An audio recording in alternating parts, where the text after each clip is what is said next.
There's something fishy about this week's vintage recipe. Hello and welcome to the Velveteen Lounge Kitchen, where it's time for another 1960s culinary masterpiece from the Joys of Jell-O, Salmon Mousse.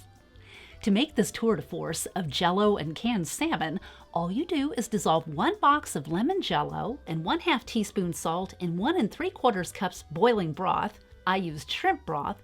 Then add 2 tablespoons of vinegar and a dash of cayenne. Refrigerate until very firm. Whip 1/3 of a cup of whipping cream and fold into your Jell-O mixture, along with 1/3 of a cup of mayonnaise, 1 7.5-ounce can of salmon, and 1 cup diced cucumber. Pour into molds and refrigerate until firm. Pair it with wine and it's just like Monty Python's The Meaning of Life without the Grim Reaper. Hopefully. Thank you for visiting the Velveteen Lounge Kitchen. Be sure to tune in this weekend for a visit from your favorite cousin. It's always happy hour at the Velveteen Lounge Kitchen.